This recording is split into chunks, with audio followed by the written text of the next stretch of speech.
او جی یہ طرف شعبان کے 6 روزے منع کرتے. جواب پہلا چرخ دنیا میں شعبان کے 6 روزوں پر ہوا ہے.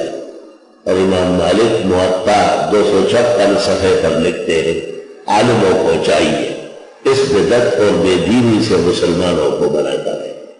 مناسب نہیں کہ عالم لوگ خاموشی اختیار کر لیں اور لوگ رمضان کے ساتھ غیر رمضان جوڑ لیں. اور فرماتے ہیں میں نے جب سے ہوش سنبھالا میں نے حرمین شریفین میں کسی مسلمان کو شعبان کے 6 روزے رکھتے ہوئے نہیں دیکھا. اور فتاوی ہندیہ میں، شامیہ میں، قاضی میں، تاتاریہ میں، قانیہ میں امام اعظم کا بھی لکھا ہے کہ تکرہ صیام 6 شوال عند ابی حنیفہ کراہۃ مطلقہ. مطلق ایک ایک کر کے رکھے، 2 کر کے رکھے، مسلسل رکھے، کچھ وقفے سے رکھے. امام صاحب کہتے یہ رکھنا ہی نہیں چونکہ تمام کتابوں میں یہ مسئلہ مسرر ہے. ہمارے استاذ کا قصور یہ ہے کہ وہ فقہاء و محدثین کے موقف پر قائم رہتے ہیں. اس لیے اصل مسئلہ یہی ہے کہ شعبان کے 6 روزے نہ رکھے جائیں اور یہ اصل مذہب ہے احناف. تحریر الاقوال میں ابن قطب نے لکھا ہے کہ سلف کے اندر جو شعبان کے 6 روزے رکھتا قاضی اس کی گواہی قبول نہیں کرتا، اس کو مردود الشہادت کہتا. جس نفل اور مستحب پر اتنے اعتراضات و اشکالات تھے وہ صاحب کہا رہا ہے. احتیاط اس میں ہے کہ رمضان المبارک کے روزے بڑی گرماہٹ سے، بڑے عقیدت سے، احترام سے، تقدس سے رکھے جائے اور شوال کا جو عوامی روایت ہے اس سے پرہیز کیا جائے. حرم شریف میں کچھ زمانہ پہلے اتفاق سے رمضان المبارک اللہ نے نصیب فرمایا.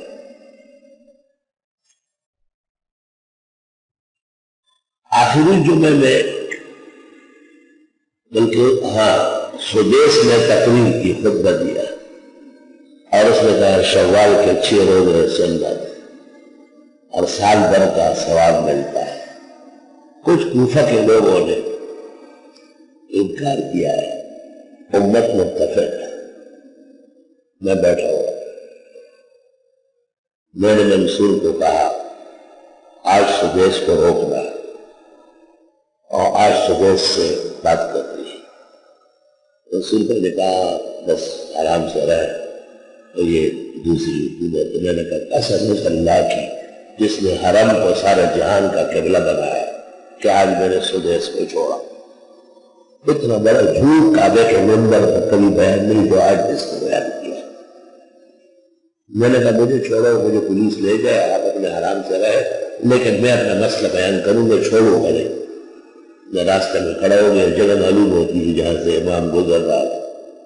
جب وہ وہاں آیا میں نے اسے کہا میں آپ سے صرف ایک بات کرنا چاہتا ہوں، اب مجھے موقع دیں. یہ جو منبر کعبہ ہے یہ پوری دنیا اسلام کی امانت ہے. آپ اور آپ کے دیگر اعوان ہمارے سید و سادات ہیں، لیکن اس کا یہ مطلب نہیں کہ آپ ہی اعلم و افقہ ہے. دنیا کے صفوں میں جہان بھر کے علماء موجود ہیں. آپ کو زیب دیتا ہے کہ آپ غلط بیانی کریں.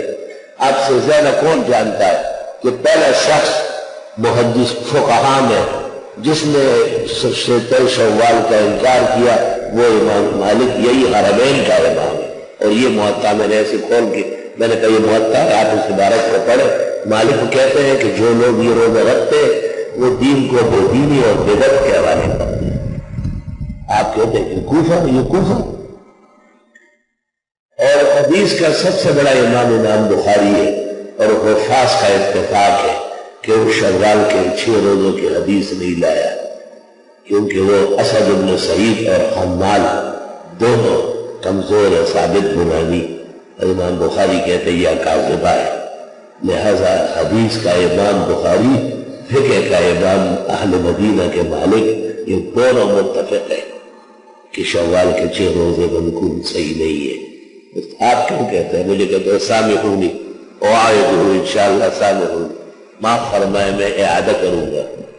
ٹھیک پولیس بہت جمع ہو گئی، لوگ بھی سور بھائی نے مجھے کہا سودیش کے آنکھوں سے آنسو گر گئے. میں نے کہا اس لیے کہ منبر پر جھوٹ بولا.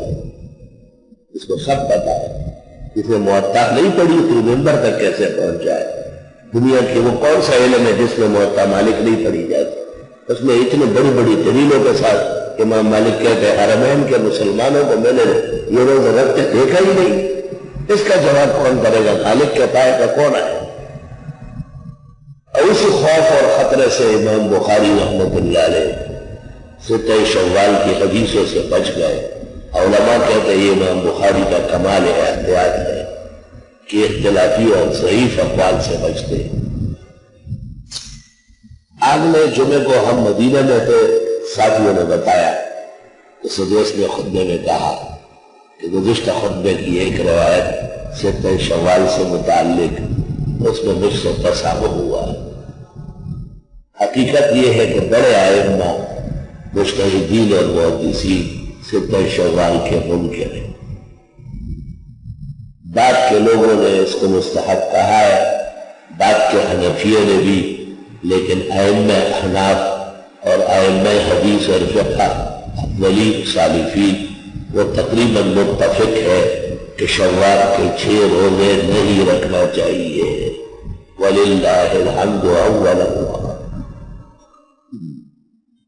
یہ اشکال صرف پیغمبر پر نہیں ہے کہ ہو گئے گزر گئے، یہ اب بھی موجود ہے، لیکن آپ کی آنکھیں بند ہیں. یہ اب بھی آپ تک مختلف راستوں سے حملے، لیکن کم لوگ دنیا میں غیرتی ہوتے ہیں اور وہ پیچھے پلٹ کے دیکھتے ہیں کہ یہ اشکال علم کا ہے، علم سے جواب دینا چاہیے.